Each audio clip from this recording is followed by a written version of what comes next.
Again, they were just here last month.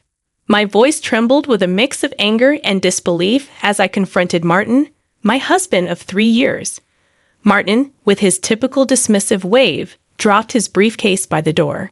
"Evelyn, they're my parents. They want to see Lily, and it's only for a couple of weeks," he said. I felt a knot tighten in my stomach. This wasn't just about his parents visiting. It was about respect, or the lack thereof.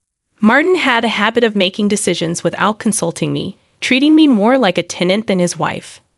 "Evelyn, you're overreacting," Martin said, his tone laced with condescension as he walked past me. "Just make sure the guest room is ready." I stood there frozen as he dismissed my feelings with such ease. It was always the same pattern. His parents, Miriam and Gerald, would arrive, turning our home upside down, leaving me to cater to their every whim while Martin buried himself in work, conveniently absent. As I prepared the guest room, my mind raced with resentment. I thought back to the days before we were married when Martin was considerate and kind. But since Lily's birth and our move to the suburbs, he had become increasingly domineering and detached. The next morning, I heard the familiar rumble of Miriam and Gerald's car in the driveway. I plastered a smile on my face as I opened the door. "Good morning, Miriam, Gerald," I said. "Ah, there she is, our lovely daughter-in-law," Miriam exclaimed, brushing past me to fuss over Lily, who clung to my leg, eyeing her grandparents wearily. Gerald followed, carrying their bags. "We're so happy to be here. Where should we put these?" Gerald asked. "Just in the guest room. Thank you," I replied, my smile straining. The first few days passed in a blur of cooking, cleaning, and forced pleasantries. Martin came home late each night, barely acknowledging me or his parents. I felt invisible in my own home. One evening, as I was setting the table for dinner, Gerald called out from the living room. "Evelyn, where's the remote? The news is about to start." "It's right there on the coffee table, Gerald," I replied, trying to keep the irritation out of my voice. Miriam chimed in. "Evelyn, dear, could you bring us some tea? Gerald loves your tea." Suppressing a sigh, I nodded and headed to the kitchen. As the water boiled, I could hear them laughing and chatting in the living room, a stark contrast to the silence that filled the rest of the house. That night, after everyone had gone to bed, I found myself sitting in the dark kitchen, a cup of untouched tea in my hands. Tears streamed down my face as I realized how lonely and unappreciated I felt. I missed the partnership I thought I had with Martin, the love that seemed to have evaporated since Lily's arrival. I wiped away my tears, a resolve building within me. I couldn't continue living like this, invisible and unheard. I needed to find a way to make Martin see me, to acknowledge my feelings. But deep down, I feared that the man I had married was gone, replaced by this cold, indifferent stranger. As I headed to bed, I made a silent vow to myself. I wouldn't let this go on any longer. I had to find my voice again, for my sake and for Lily. The days turned into a monotonous blur with Miriam and Gerald's presence in the house. Their demands grew each day, yet Martin remained oblivious to the mounting pressure on me. I felt like a puppet, dancing to their every whim, my own needs and desires shoved aside. One particularly grueling evening, as I cleared the dinner plates while everyone else lounged in the living room, Martin's voice sliced through the air. "Evelyn, did you remember to pick up my dry cleaning?" I paused, the weight of the plates heavy in my hands. "No, Martin, I couldn't. I had to take Lily to her doctor's appointment today." A huff of annoyance came from him. "You could have gone after that. I needed that suit for tomorrow." The room fell silent, the tension palpable. Miriam and Gerald exchanged glances, unspoken judgment passing between them. I felt a surge of anger, but I bit back my retort. This wasn't the time. The next morning, I found Martin in the kitchen, his demeanor icy. "We need to talk about your attitude, Evelyn," he began, his tone patronizing. "My attitude?" I echoed, incredulity lacing my voice. "Yes, you're not being accommodating enough to my parents. They've noticed it too." "It's embarrassing," he said, fixing me with a cold stare. I felt a rush of frustration. Martin, I'm doing everything I can. I'm taking care of Lily, the house, your parents. He cut me off with a wave of his hand. That's what you're supposed to do. You're the woman of the house. My parents shouldn't feel unwelcome. His words stung, a stark reminder of how little he valued my efforts. I wanted to scream to make him see how unfair this was, but I knew it would only fall on deaf ears. As the days passed, my resolve hardened. I couldn't let Martin and his parents treat me like this any longer. I began to plan, to think of ways to stand up for myself, to reclaim my dignity. The opportunity came unexpectedly one afternoon while Martin was at work and Miriam and Gerald were napping. I received a phone call from my old friend Laura. Evelyn, how have you been? I feel like it's been ages since we last talked. Laura's voice was a balm to my frayed nerves. Laura, it's so good to hear your voice, I replied, my voice heavy with emotion. We talked about everything and nothing, and for a brief moment, I felt like my old self again. Then Laura's tone shifted. Evelyn, there's something I need to tell you. It's about Martin. My heart skipped a beat. What about him? I saw him the other day with someone, a woman. They seemed close, more than just colleagues. The room spun around me as Laura's words sank in. A sickening feeling settled in my stomach.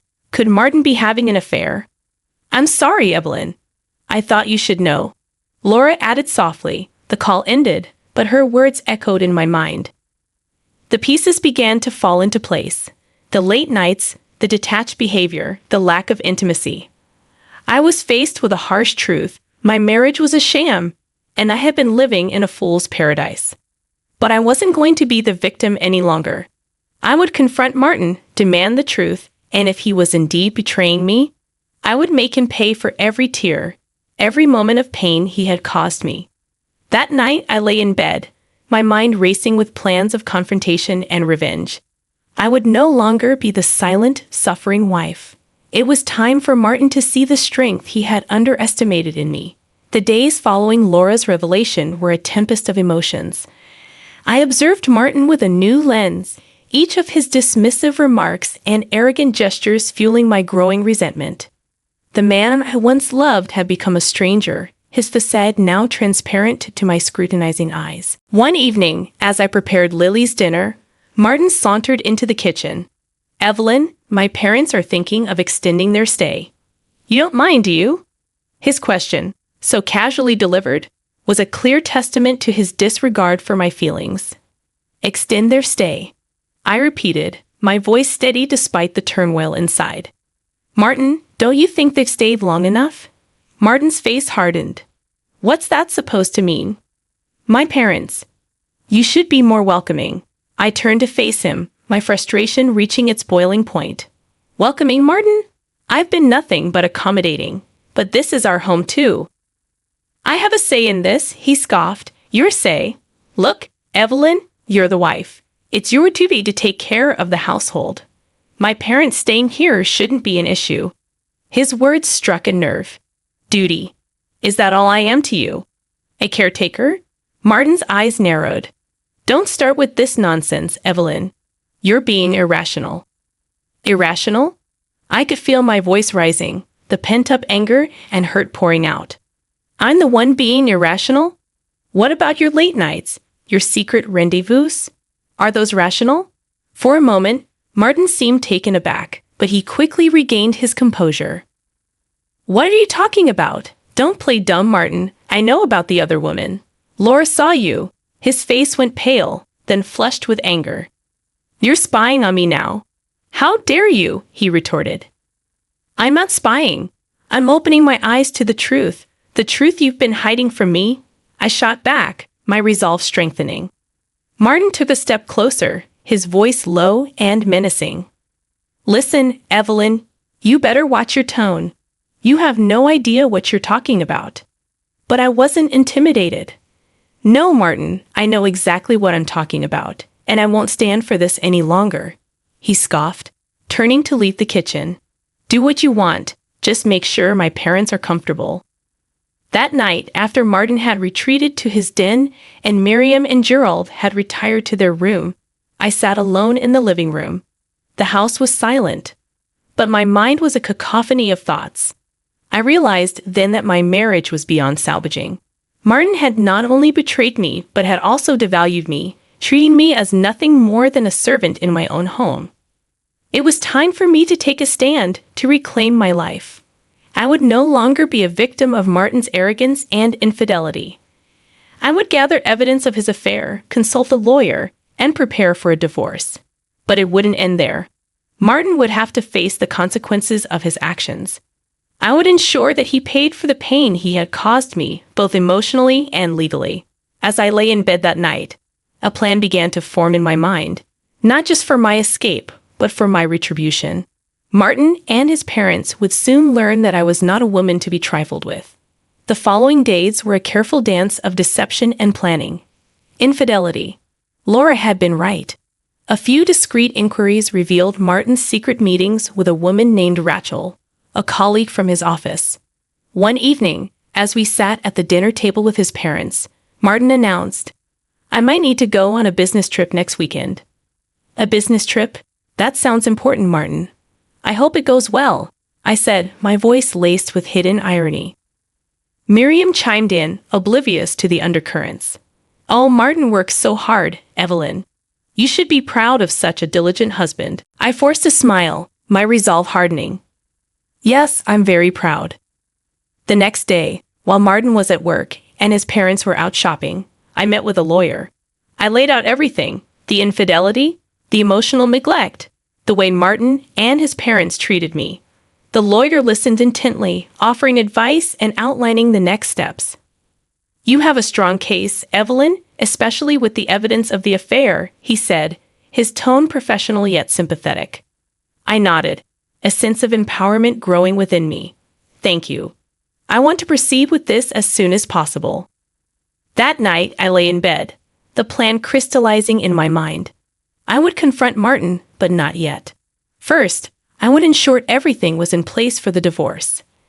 I wanted him to feel the full impact of his actions, to realize he couldn't just discard me like an old piece of furniture. The day of reckoning came sooner than expected. On Friday, as Martin prepared for his supposed business trip, I found the proof I needed: a receipt for a romantic getaway at a luxury resort, tucked carelessly in his coat pocket. That evening, with Martin's parents in the living room and Lily asleep, I confronted him about going on a business trip, Martin, or should I say, a romantic getaway with Rachel. Martin froze, the color draining from his face. "Evelyn, how did you?" I waved the receipt in front of him. "You're not as clever as you think, Martin." "I know everything." For a moment, he seemed lost for words. Then his expression hardened. "You've been snooping around, haven't you?" "You're pathetic." The word echoed in my mind, fueling my anger. "No, Martin. What's pathetic is you sneaking around, betraying your family. But I'm done playing the dutiful wife. I'm filing for divorce." Martin's eyes widened in shock. "Divorce? You can't do that. You're nothing without me." I met his gaze, my voice steady. "No, Martin, it's you who will be nothing without me. I have evidence of your affair. I'll make sure you pay for what you've done." For a moment, he looked defeated, but then his arrogance returned. "You think you can win against me? I'll fight you every step of the way." I smiled, a cold, determined smile. "Bring it on, Martin. You'll see just how strong I can be." As I left the room, Martin's stunned silence was a victory in itself. But this was just the beginning. The real battle was about to start. The days following my confrontation with Martin were a whirlwind of legal preparations and silent battles. Martin's demeanor had shifted. He oscillated between anger and feigned indifference, but I could see the underlying panic in his eyes. The weekend arrived, and with it, an unexpected development. Martin's parents decided to extend their stay, unaware of the storm brewing beneath the surface of our seemingly calm household.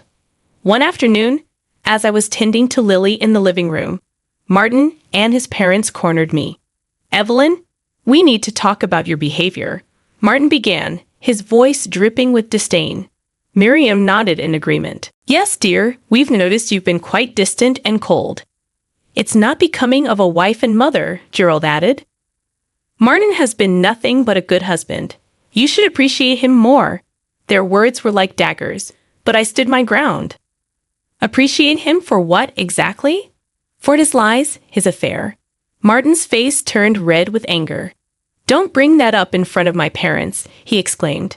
Why not, Martin? They should know the kind of son they've raised. I shot back, my voice firm. Miriam gasped, an affair, Martin? Is this true? Before Martin could respond, I continued, yes, it's true, and I'm not going to stand for it anymore. I'm filing for divorce. The room fell into a stunned silence.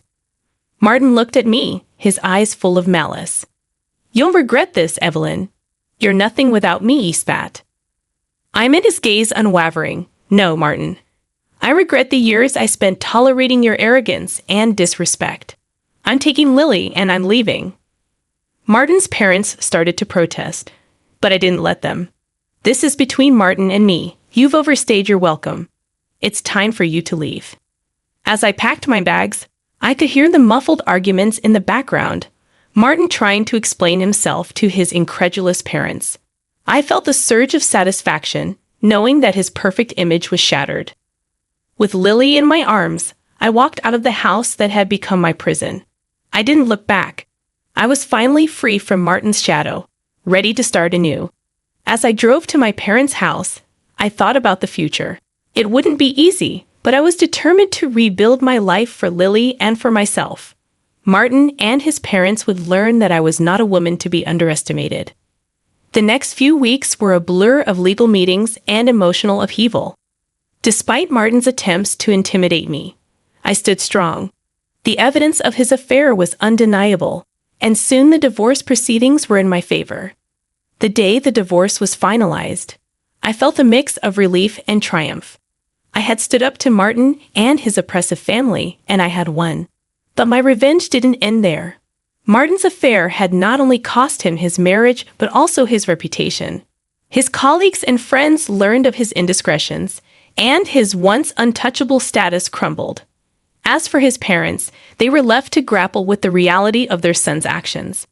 Their attempts to reach out to me were met with silence.